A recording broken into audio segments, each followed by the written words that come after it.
le monde. Ça va bien? Oui, merci. Alors, c'est moi qui prêche ce matin, comme vous pouvez le voir.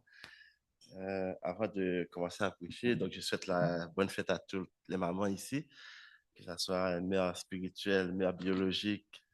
Donc, vous, tous ceux qui ont un cœur de maman, je vous souhaite bonne fête des mères. Euh,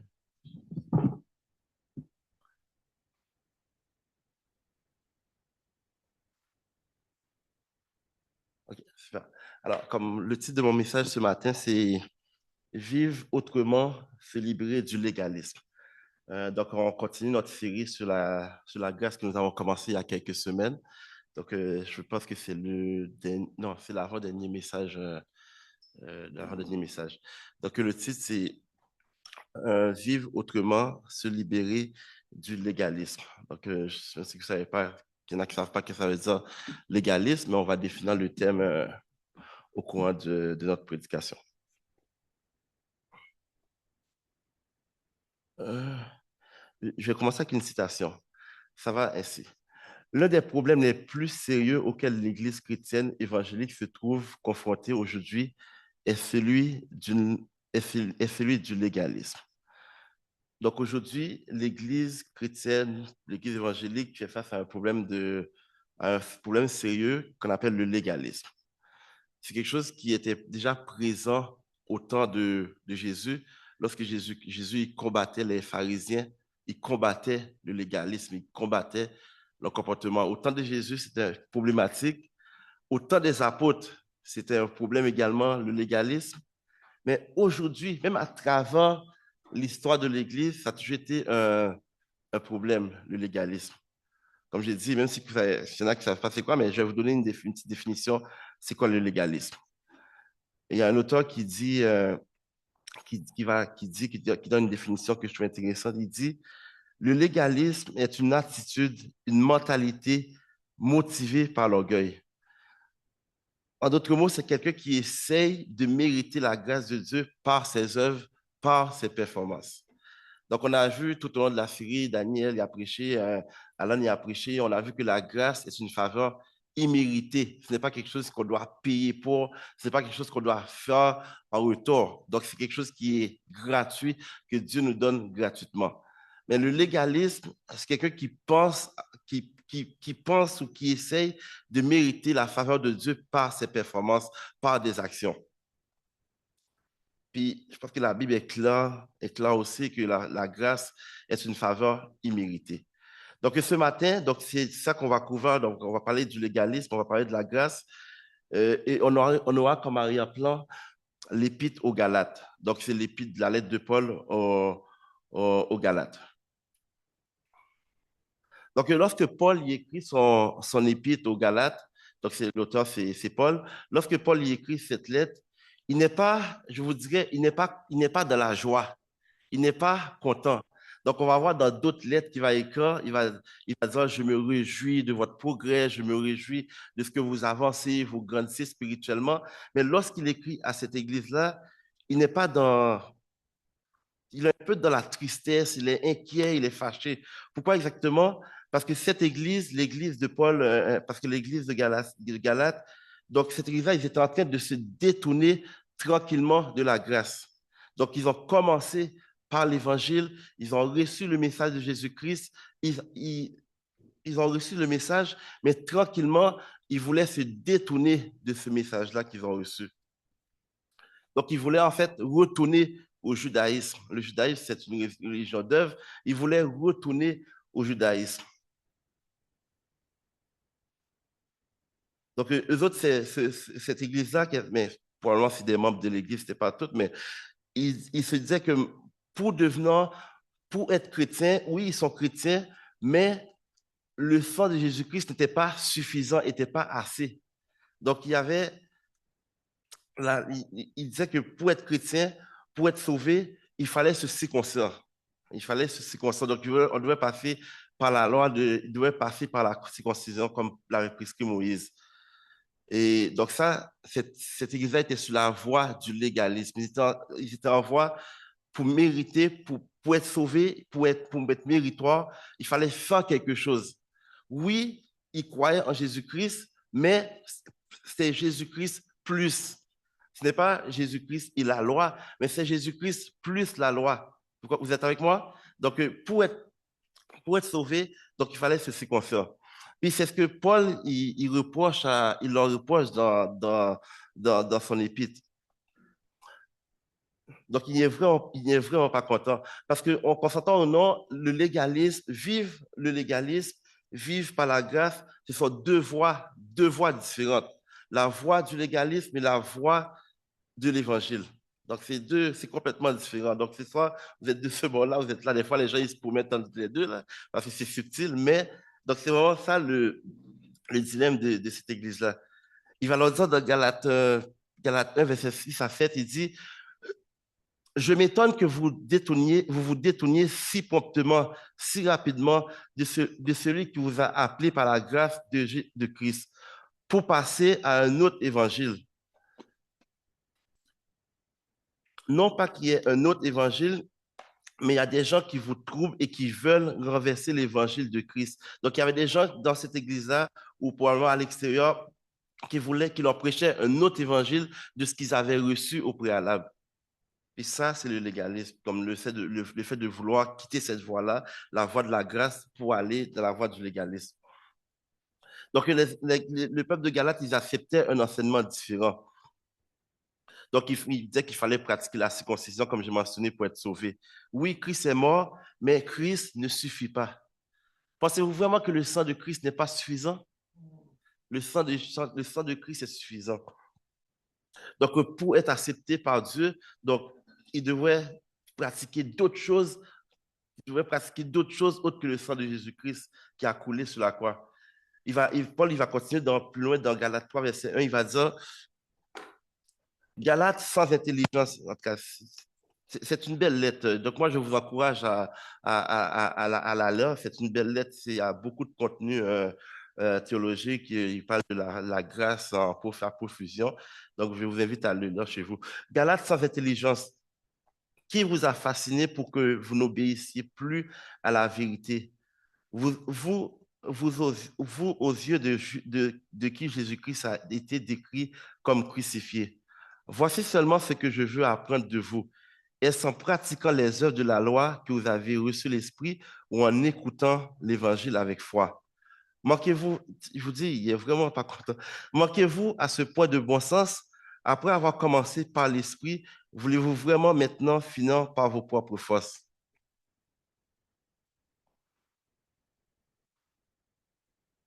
Avez-vous tant souffert pour rien?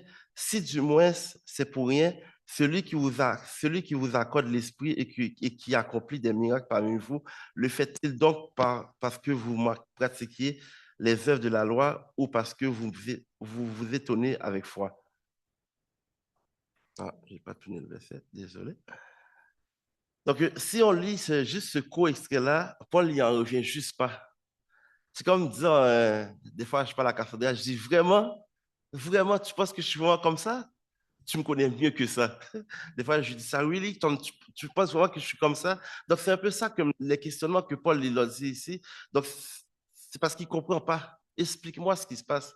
Vous avez reçu l'évangile, maintenant vous voulez vous écarter, vous voulez vous éloigner.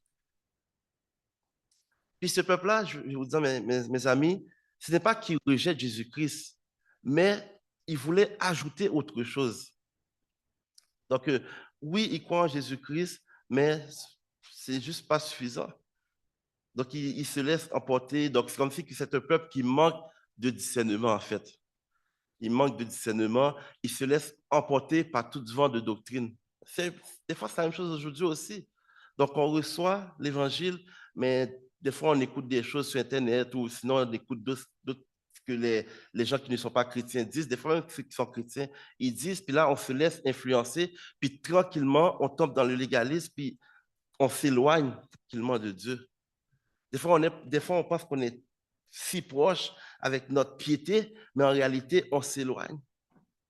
Donc, c'est exactement ça que ce peuple-là, il vivait. Puis, c'est pas juste le fait de. Paul, il est vraiment sérieux dans son exhortation.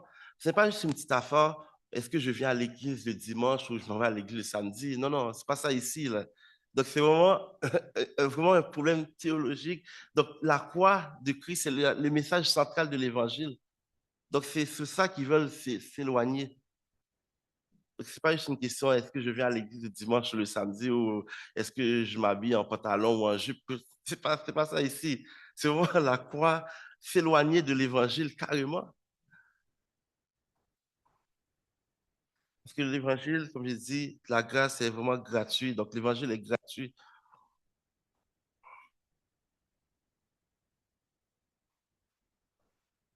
Donc, la foi, comme Paul il les exhorte, il va dire que la foi, l'évangile que vous avez reçu, c'est Jésus-Christ. Puis comment qu'on le reçoit, cette personne-là, c'est la foi. C'est pas la foi uniquement, rien de plus. Pas de règles, pas de tradition supplémentaire, pas de pirouette humaine, quoi que ce soit. Pas de rituel. Vous êtes sauvés par le moyen de la foi et cela ne vient pas de vous. C'est un don gratuit de Dieu. Qu'est-ce qu'il va leur dire? Puis c'est ce que je vous dis, c'est ce qu'on se dit ce matin aussi. Il va dire dans Galates 2,16, cependant, nous savons que ce n'est pas sur la base des œuvres de la loi que l'homme est déclaré juste, mais au moyen de la foi en Jésus-Christ. Ainsi, nous aussi, nous avons cru en Jésus-Christ afin d'être déclarés justes sur la base de la foi en Christ et non des œuvres de la loi. Puisque personne ne sera considéré comme juste sur la base des œuvres de la loi. C'est aussi clair. Puis, si je mets une pause ici, on va juste prendre le temps de regarder Paul. Paul, celui qui a écrit cette lettre-là. Vous connaissez l'histoire de Paul, n'est-ce pas? Paul, juste pour vous mettre en contexte, avant que Paul, on l'appelle l'apôtre des nations, le plus grand qui a écrit pratiquement plus de 50% du Nouveau Testament, Paul, c'était un pharisien. Paul, c'était un pharisien, il persécutait les croyants. C'est un persécuteur. Mais un pharisien, c'était quoi? C'est un homme cultivé. C'est un homme cultivé, c'est un homme religieux. Il obéissait à la loi de Moïse, à la lettre. Il obéissait à la loi, à la lettre. Pour, pour, à l'époque, Paul, c'était un homme exemplaire. C'était un homme exemplaire. Il va même dire dans Philippiens 3, 4, Philippiens chapitre 3, avec versets 4 et 6. Pourtant, moi-même, je pourrais mettre ma confiance dans ma condition. Donc, il dit comme le statut qu'il avait à l'époque. Si quelqu'un croit pouvoir se confier dans sa condition, je le peux plus encore. Parce que, comme je dis, les pharisiens à l'époque, c'est des personnes, c'est l'élite de la société. Ce n'est pas les gens qui étaient les plus bas, c'est vraiment l'élite religieuse, religieux. Je le peux plus encore. J'ai été circoncis le 8e jour. Je suis ici, issu du peuple d'Israël, de la tribu de Benjamin, hébreu, né d'hébreu. En ce qui concerne la loi, j'étais pharisien. Il le dit. Du point de vue du zèle, il était vraiment zélé, il était motivé. Mais j'étais persécuteur de l'Église. Par rapport à la justice de la loi, j'étais irréprochable. Donc ça, c'était ça, Paul. C'était ça, Paul, à l'époque. C'est un pharisien aussi, c'était un grand légaliste aussi. Mais une chose a changé. Une chose a changé, mes amis. La rencontre avec Jésus. La rencontre avec Jésus. Lorsqu'on rencontre Jésus, il doit avoir des transformations. Il doit avoir des changements. Mais puis, si on regarde le portrait de Paul avant, puis le portrait de Paul maintenant, il a rencontré Jésus sur la route de Damas. Et là, c'est le plus grand. Maintenant, il défend la foi. Au lieu d'être dans le camp de l'ennemi, si je peux dire, maintenant, il est dans le camp de Christ. Donc, il prêche la grâce, il prêche la grâce, il prêche l'évangile. Il ne prêche pas le légalisme. Donc ça, c'est un peu ça le portrait de Paul. Puis aussi, c'était ça qui combattait à son époque. On le voit dans l'épître de Paul aux Galates qu'on a lu quelques versets, mais également donc, dans l'épître aux Romains, on voit que il dit que le juste y est sauvé par la foi seule en Jésus-Christ. Maintenant, je vous dis tout ça. Maintenant, on vous dit, Baudelaire, donne-nous quelques exemples. Donne-nous quelques exemples. Aide-nous à comprendre. Alors, comment le légalisme se manifeste aujourd'hui? comment que ça se manifeste? Donc, moi, j'essaie d'être un peu plus pratique ici.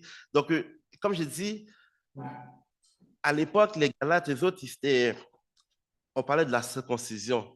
Mais aujourd'hui, il n'y a pas de circoncision. Il y a pas de circoncision. C'est ça qu'on dit que le légalisme, des fois, c'est très subtil.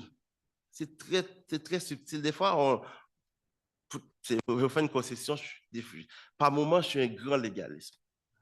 Puis je pense que un peu tout le monde ici, là, un peu tout le monde ici, parce que c'est subtil. Le légalisme, souvent, qu'est-ce qu'il va dire? Le baptême, lorsqu'on parle du baptême du Saint-Esprit, avez-vous déjà entendu lorsqu'on dit, peut-être pas ici, mais dans certaines églises, on dit, ben, si tu n'as pas reçu le baptême du Saint-Esprit, donc tu n'es pas sauvé. Avez-vous déjà entendu ça? Donc, moi, j'ai déjà entendu les pentecôtistes. En tout cas, ceux qui sont plus, des fois, les gens qui sont plus pentecôtistes, ils le disent. Donc, c'est une condition pour être sauvé. Donc, tu dois avoir eu le baptême de cet esprit. Si tu ne l'as pas eu, le Saint-Esprit n'est pas descendu sur toi, donc tu n'es pas sauvé. Venir à l'église régulièrement, je vais dire tous les dimanches ici. Donc, quelqu'un qui ne vient pas à l'église à tous les dimanches, puis là, des fois, il va se faire reprocher par un frère ou une sœur. Ça, c'est du légalisme. Ça, c'est du légalisme aussi. Par exemple, dans certaines églises, on met de la pression. On met de la pression pour donner la dîme, il faut donner la dîme, il faut donner la dîme. Écoutez, si vous voulez donner votre offrande, c'est pas ça que je dis ce matin, là. Donnez votre offrande, on en a besoin, n'est-ce pas, le comité? On a besoin. Mais c'est lorsqu'on dit que c'est une obligation, tu dois le faire à tout prix, on est dans le légalisme. Parce qu'on sait que l'offrande, c'est une action volontaire. Et parfois aussi, on va voir que certains péchés, comme dans l'Église, les gens, ils les combattent, donc ça peut être du légalisme aussi. Mais en réalité, ce qu'on doit comprendre, le légalisme, c'est souvent basé sur la performance. C'est souvent vraiment basé sur la performance. Chaque église a des traditions, chaque église a des règles. Mais lorsque ces traditions-là, ils prennent le dessus sur l'évangile, les traditions humaines, ils prennent le dessus. Ah, j'ai perdu mon. Il faudrait que je retourne un instant. Oui, lorsque les traditions prennent le dessus sur l'évangile, donc on est vraiment dans le chemin du légalisme. Puis, le légalisme, il est opposé à la grâce également. Donc, lorsqu'on est dans ce chemin-là, donc c'est carrément, on s'oppose à la grâce, comme si on dit que la grâce, ce que Jésus-Christ a fait, ça ne vaut rien. Ce que Jésus-Christ a fait, ça ne vaut rien. Donc, on ne vit pas par la grâce en agissant ainsi. Puis, la mentalité du légalisme, il faut toujours en faire plus. Il faut toujours en faire plus. Ce n'est jamais suffisant, ce n'est jamais assez. Plus de quoi exactement? Donc, il a toujours l'impression qu'il ne prie pas assez. C'est sûr qu'il faut prier, je ne dis pas le contraire. Mais lorsqu'il ne prie pas, il se culpabilise. Il va se culpabiliser. Ah non, Seigneur ne sera pas content aujourd'hui avec moi. Et Seigneur, lorsque il ne lit pas sa Bible, oh non, je viens d'affecter Dieu. Dieu, il est pas bien avec moi aujourd'hui. Mais Dieu, il n'est pas comme ça. Dieu, il n'est pas comme ça. Si on ne prie pas une journée, est-ce que Dieu sera plus fâché contre nous? Non. On n'a pas à se culpabiliser pour ça. Des fois, on va se culpabiliser. Parce qu'on est tout le temps comme ça, on vit dans la peur tout le temps. Le légaliste, il vit dans la peur. Donc, il y a toujours une pression continuelle parce que dans sa tête, s'il ne performe pas, Dieu ne va jamais l'accepter. Mais quand nous sommes venus à Christ, est-ce que, est-ce que Christ nous a acceptés sous des conditions? Aucune condition. Venez à moi, vous tous, prenez mon joug sur vous. Donc, prenez mes principes d'interprétation. Donc, il nous appelle, vous tous. Il n'a pas dit, fais ceci, fais cela, ensuite de ça, on verra. Non, nullement. Mais souvent, par moment, des fois, on veut cette attitude-là.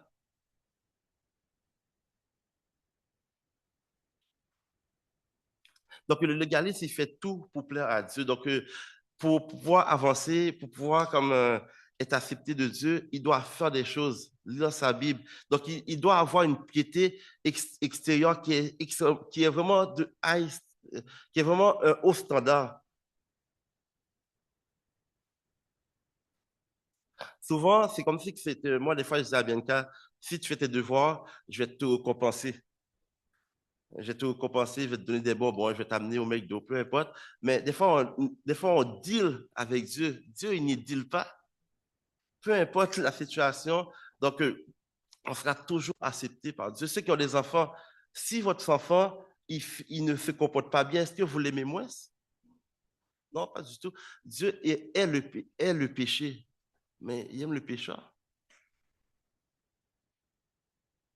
Donc, le légalisme, il résume toujours les choses à une liste de choses à faire, une liste de choses à ne pas faire. J'ai prié, check. J'ai lu la Bible, check. J'ai donné ma dîme, check. Donc là, il se sent bien dans sa peau comme ça. Au moment qu'il ne le fait pas, donc Dieu, il vient d'affecter Dieu. Donc finalement, c'est tellement lourd. Je ne sais pas quand, c'est lourd à porter. Puis souvent, le légaliste, c'est quelqu'un qui va juger les autres également. Donc, il est fort sur le jugement. Puis lorsqu'il porte le jugement, c'est souvent, comment je peux vous dire ça? Le jugement qu'il fait, c'est souvent sur les choses que lui, il maîtrise. Les choses qu'il maîtrise, il ne dit pas que c'est un péché, il ne dit pas que c'est une chose, il va juger sur ça. Mais les choses qui sont cachées, là, il n'en parlera pas. Moi, je me rappelle quand j'étais à Montréal, vous connaissez le compas, c'est un style de musique. C'est un style de musique. Moi, je n'écoutais pas du compas. Pourquoi? Parce qu'on me disait, si tu es chrétien, tu ne veux pas écouter cette musique-là. Tu ne veux pas écouter cette musique-là parce que un chrétien ne fait pas ça. C'est toute des règles à n'en plus finir. Un chrétien ne s'habille pas comme ça. Un chrétien doit porter un pantalon. Écoutez, c'est des règles à n'en plus finir. Mais à un moment donné, à la fin, c'est lourd. C'est lourd. Maintenant, j'écoute du compas, mais on peut écouter tout style de musique, mais en même temps, c'est plutôt de se poser la question, est-ce que cette musique-là honore Dieu? Mais dans quelqu'un qui chante un compas ou qui parle une lettre d'amour entre un homme et une femme, la Bible en parle. Donc, cette musique-là, est-ce que ça honore Dieu? Est-ce que Dieu a donné les talents à tout le monde? Donc, on peut l'écouter, je peux l'écouter maintenant, je l'écoute à profusion. Je n'ai plus ce poids-là. Donc, ça, les légalistes, ils vont toujours juger ce genre de choses-là. Et même des fois, dans l'église également, on n'est pas à l'abri de ça. C'est lorsque quelqu'un se pointe à l'église, donc on va le regarder de la tête aux pieds, est-ce qu'il est bien habillé, est-ce qu'il porte ci et ça, etc. Ça finit plus. Mais lorsque Jésus-Christ, il appelle, il vient, il dit, viens tel que vous êtes. Puis tel que vous êtes, puis lui, il va faire le changement. Ce n'est pas à nous de le faire. Ce n'est pas à nous de le faire. Donc moi, je dis souvent, laissez le Saint-Esprit faire le travail en la personne et non nous à vouloir le faire par prendre la place de Dieu.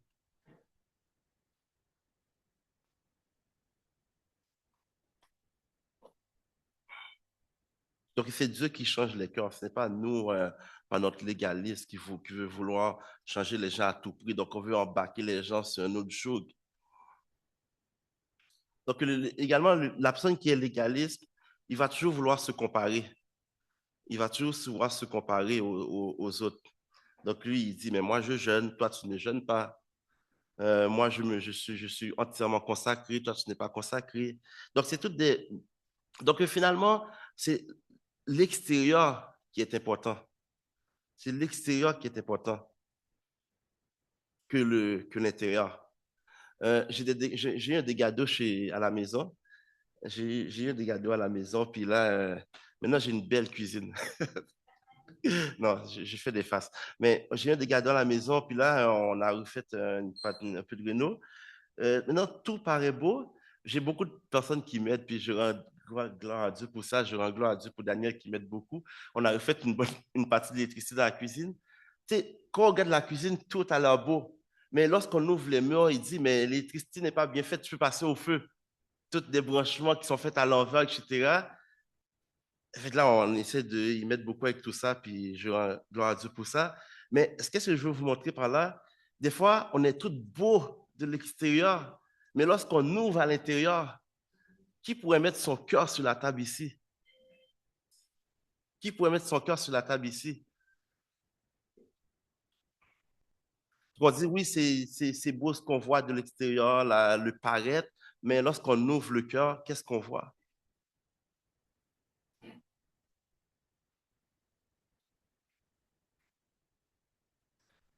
Puis, je ne suis pas en train de dire que les légalistes, ce n'est pas quelqu'un qui aime Dieu. Oui, cette personne-là aime Dieu, mais il y a une mauvaise compréhension de la grâce.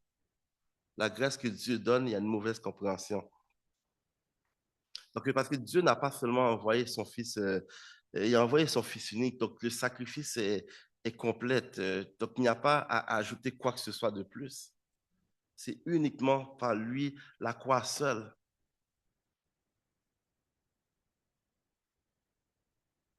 Donc, personne n'est acceptable, mais Dieu nous rend acceptables.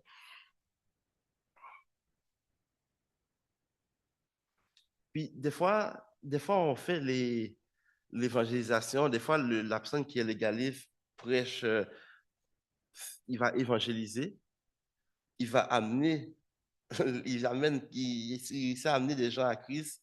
Mais lorsque la personne, le nouveau croyant, est dans l'église, là, on commence à lui imposer toutes sortes de règles, toutes sortes de choses. Finalement, tu l'as pris dans le monde pour l'amener à Christ, mais là, tu fais sortir de l'église pour aller dans le monde parce que tu mets un joug sur lui. Des fois, on doit laisser la personne, on doit laisser Dieu travailler dans la personne, que Dieu puisse faire le changement. Parce que l'œuvre, comme je dis, j'ai déjà répété, l'œuvre de Christ est suffisante. On n'a pas besoin d'ajouter quoi que ce soit de plus. Et pour finir, comment qu'on doit vivre, pour- comment qu'on vit l'évangile, comment qu'on doit le vivre?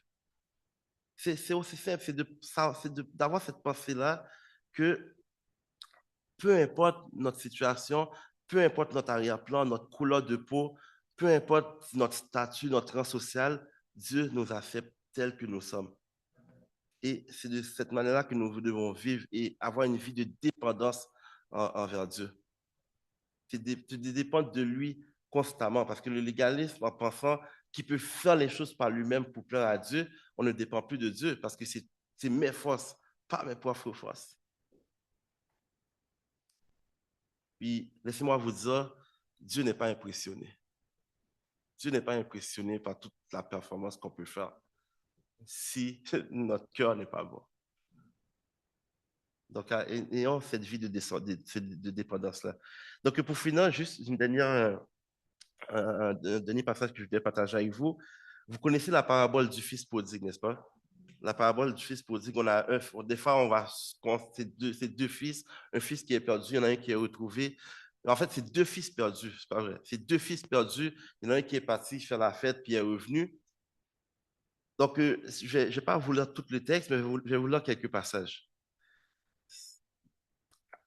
Donc, le fils qui a pris tous les biens, il a demandé la part de l'héritage, il est parti dilapider tous les biens. Il dit, comme quand les choses commençaient à devenir vraiment, vraiment bad, si je peux dire comme ça, là, il demande, il se retourne en lui-même, il revient en lui-même, puis il dit, ben, chez mon père, j'étais bien.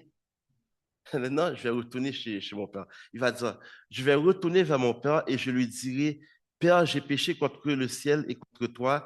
Je ne suis plus digne d'être appelé ton fils. Traite-moi comme l'un de tes ouvriers. Et après ça, il se lève, il va vers son père. Donc, juste ici, si je m'arrête ici, on voit que pour retourner au père, il prépare son plan. Alors là, c'est le légalisme, parce que la fin, il prépare son plan. Qu'est-ce qu'il va dire à son père? Qu'est-ce qu'il va faire pour que son père puisse l'accepter? oh, je ne suis plus digne d'être appelé ton fils, traite-moi comme tu veux. Donc, c'est le plan qu'il fait pour retourner, pour que son père puisse l'accepter. Et plus loin, lorsque le fils retourne à la maison, donc il y avait l'autre fils qui était là, celui qui est resté chez le père, celui qui n'est pas parti. Il va dire, lorsque son frère aîné est de retour, il va dire, le fils aîné se mit en colère et il ne voulait pas entrer. Son père sortit le supplier d'entrer. Mais il répondit à son père, voilà tant d'années que je suis à ton service sans jamais désobéir à tes ordres et jamais tu ne m'as donné un chevreau pour que je fasse la fête avec mes amis. Mais quand ton fils est arrivé, celui qui a mangé tes biens avec des prostituées, pour lui, tu lui as tué le veau engraissé. Si je retourne un peu la cassette, il dit, mais il répondit à son père, voilà tant d'années que je suis à ton service sans jamais désobéir à tes ordres. Seigneur, ça fait tant d'années que je te prie, ça fait tant d'années que je marche avec toi, tu m'abandonnes comme ça. C'est la même chose ici. Donc, on veut toujours comme mériter quelque chose. On veut toujours travailler pour quelque chose. Mais tout ce que j'ai fait pour Dieu, je suis toujours impliqué. Dieu fait quelque chose. Ça c'est le légalisme. J'ai prié, j'ai donné la dîme, j'ai prié, j'ai été voir les pauvres, j'ai été voir les malades. J'ai tout fait ça devant toi. Maintenant, Seigneur, accorde-moi ta faveur. Non, on ne dit pas. Dieu, il fait grâce à tout le monde à qui il veut. Et d'ailleurs, il ne nous doit rien. C'est aussi simple que ça. Et la relation du Père, c'est ça qui est vraiment extraordinaire. Donc, le premier fils qui était parti, le Père ne laisse même pas finir sa phrase, il l'accueille chez lui. Ça, c'est la grâce. Quand le fils est né, il dit, mais tu étais là dans la maison. Ça, c'est la grâce. J'avais tout pour toi, tu étais mon fils. Donc ça, c'est la grâce aussi. Donc il était dans la maison, il était éloigné. Donc le légalisme est éloigné. Parfois, on pense que tout ce que nous faisons, on pense être proche de Dieu, mais en réalité, nous sommes éloignés. C'est pour ça que des fois, nous devons repenser notre façon de faire. Nous devons réfléchir à savoir comment que nous servons. Est-ce que nous le faisons de la bonne manière? On est toujours. La réforme, les réformés, il y a un affaire qui disent on est toujours en train de réformer, toujours en train de réfléchir à savoir est-ce que notre comportement, est-ce que la façon que nous agissons, est-ce que c'est la bonne chose à faire? Est-ce que nous avons le bon comportement? Puis franchement, en préparant ce message, j'ai réfléchi, comme je me suis dit, mais ça, c'est moi. Ça, c'est moi.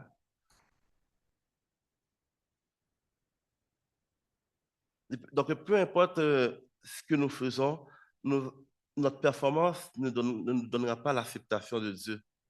Parce que dans Ésaïe chapitre 64, verset 6, il va dire, nous sommes tous comme des impurs et toute notre justice est comme un vêtement souillé. Nous sommes tous flétris comme une feuille et nos crimes nous emportent comme le vent. Toute notre justice est comme un vêtement souillé. Donc, toute notre performance, tout ce que nous pouvons faire pour mériter, quoi que ce soit de Dieu, Dieu, il n'en a rien à faire. Donc, ce qui est important pour lui, c'est la foi en Jésus-Christ seul. Que le Seigneur vous bénisse.